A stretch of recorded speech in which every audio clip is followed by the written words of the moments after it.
두 번째, 이제 사업자 등록을 신청을 했습니다. 그럼 우리가 이제 첫 번째 먼저 해야 되는 게 사업장 현황 신고라는 겁니다. 이걸 어떻게 하는지 한번 보도록 하겠습니다.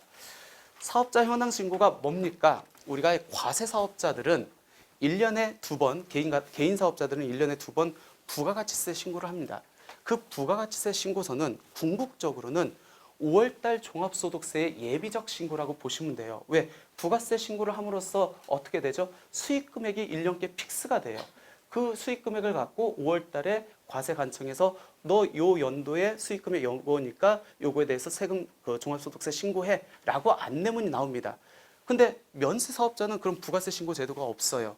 그렇기 때문에 얘도 수익금액을 확정하기 위해서 뭔가 한번 신고를 해줘야 돼요. 그게 바로 사업장 현황 신고다라고 이렇게 보시면 될 것 같고, 이 현황 신고의 포커스는 수익금액을 확정하는 게 포커스입니다. 그 수익금액을 확정해서 넣으면은 5월 달에 과세관청에서 그 수익금액에 맞게 신고 안내문을 발송을 해줍니다.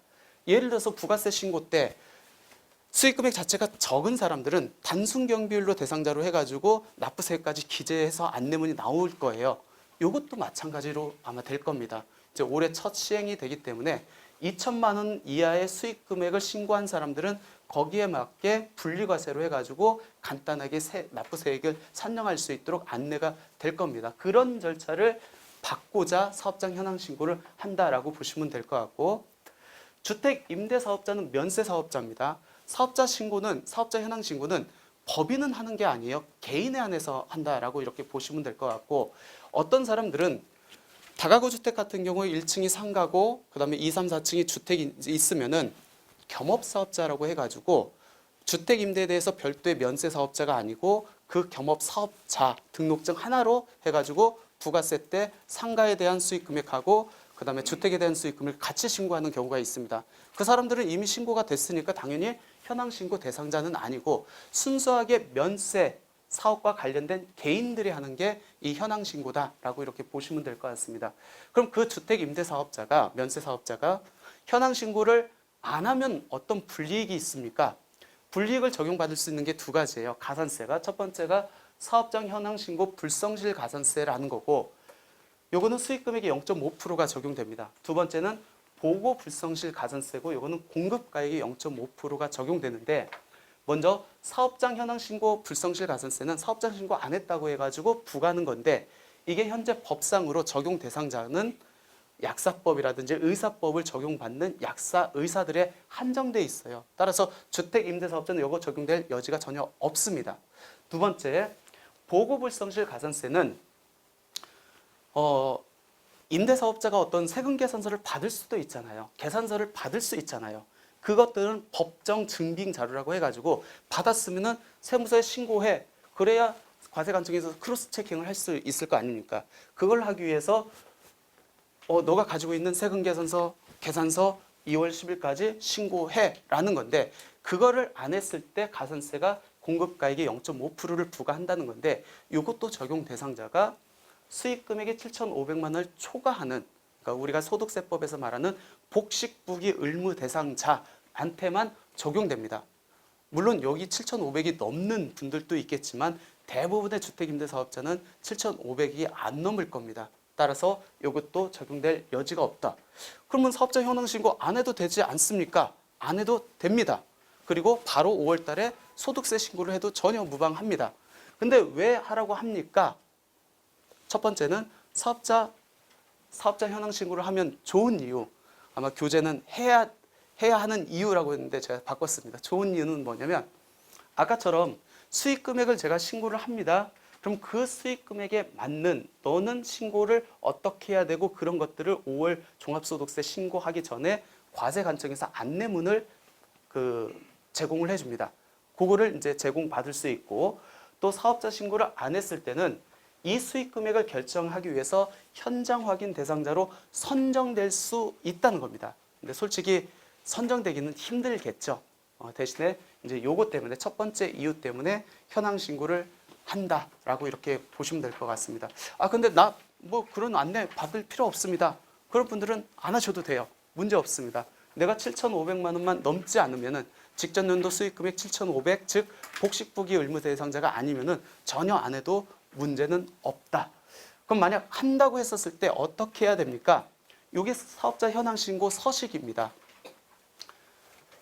여기 파란색으로 이렇게 써 있는 게 이제 납세자들이 이제 기재해야 될 사항인데, 이렇게 실제 본인이 수기해서 작성해서 제출을 해도 되고, 아니면 홈택스 사이트 들어가면은 사업장 현황 신고 메뉴가 있습니다. 거기에 들어가 가지고 인적 사항 기재를 하고, 중요한 게 요 항목이에요. 요거 사업자 현황 신고의 키포인트는 수익 금액을 확정하는 거기 때문에, 업종 그대로 세무서에 사업자 등록 신청했을 때 부동산 임대, 그 다음에 주택 임대, 그 다음에 코드 번호 적고, 그 다음에 요게 이제 중요한 거죠. 수익 금액을 얼마로 할 건지.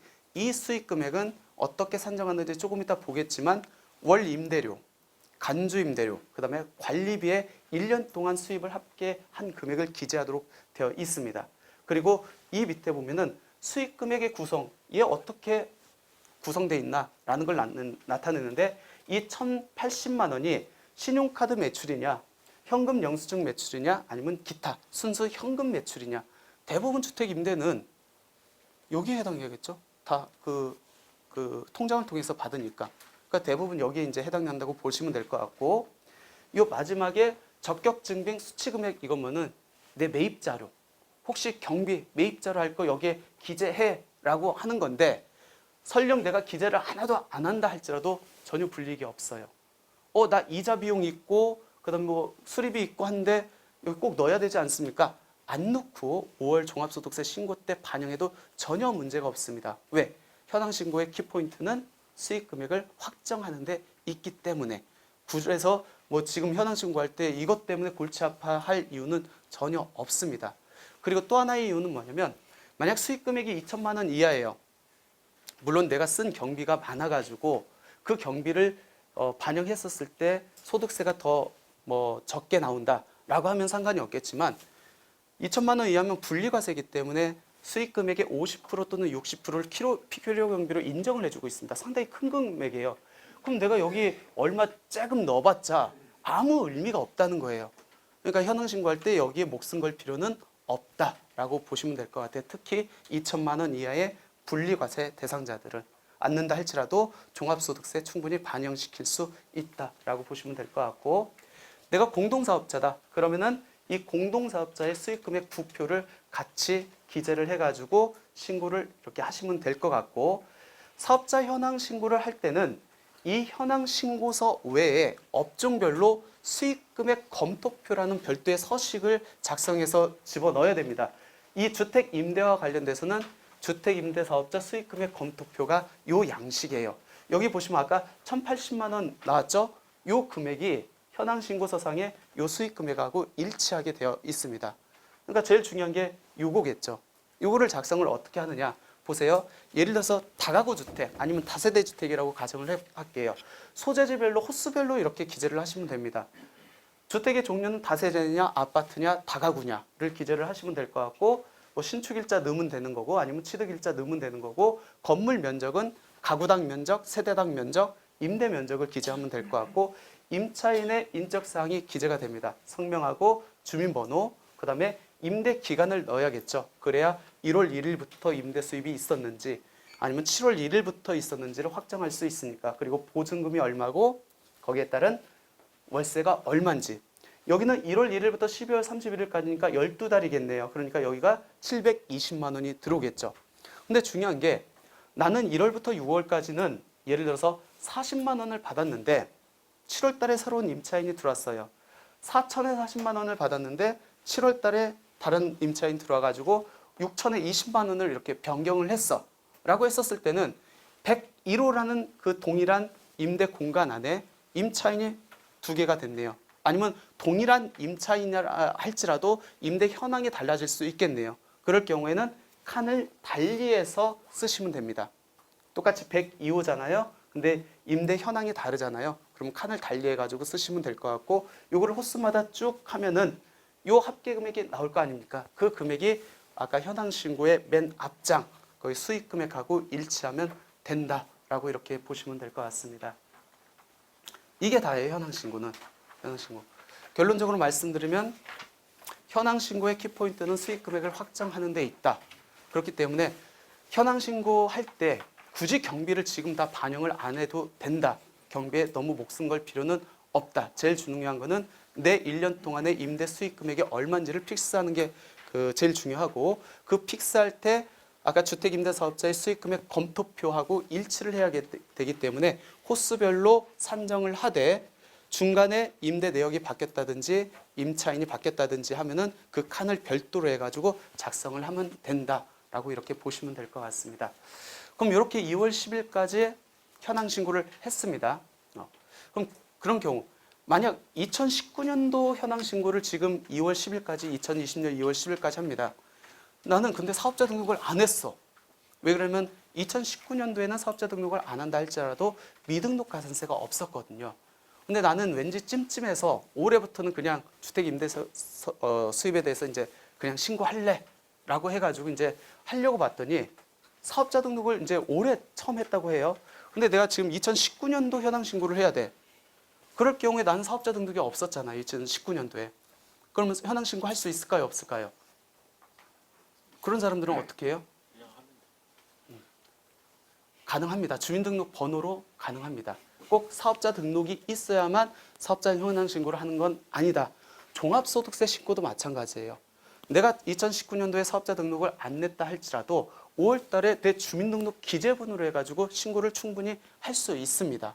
그러니까 꼭 사업자 등록이 안 냈다고 걱정하실 필요는 없다라고 보시면 될 것 같고, 그러면 2월 10일 날 우리가 사업자 현황 신고를 해가지고 수익 금액을 픽스를 해놨습니다. 그러면 과세관청에서 그 데이터를 이제 수집을 했겠죠. 그러면 그 수익 금액에 맞게 5월 달에 신고 안내문이 다 발송이 될 겁니다. 발송이 되면은 거기에 맞게 뭐 분리과세든지 뭐 그런 안내문이 적용이 될 겁니다. 그래서 지금부터는 종합소득세 5월 달에 신고를 어떻게 하는지 한번 살펴보도록 하겠습니다. 종합소득세 신고 방법은 주택 임대소득에 한해서 두 가지예요.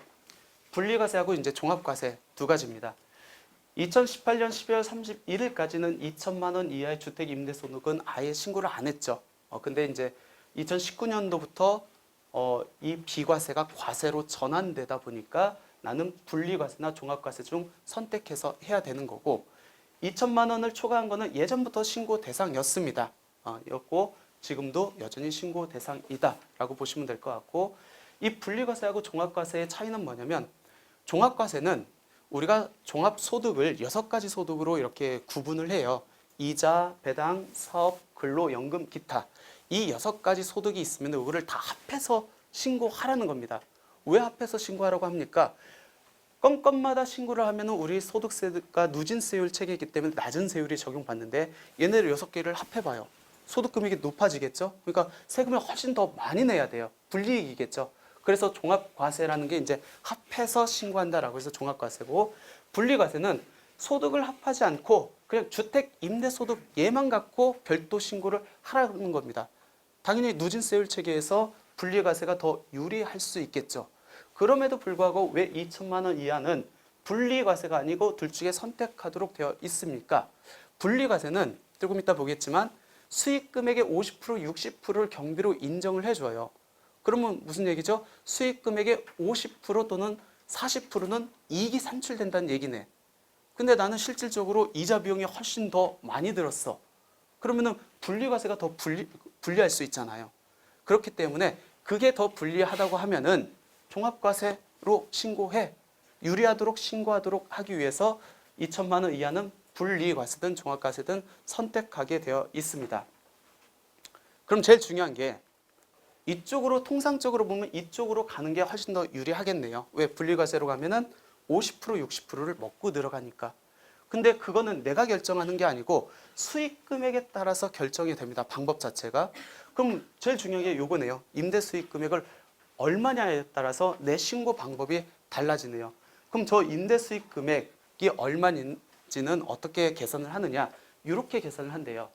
임대료 플러스 간주임대료 플러스 관리비. 그게 세 가지를 합해가지고 계산을 한다는 겁니다.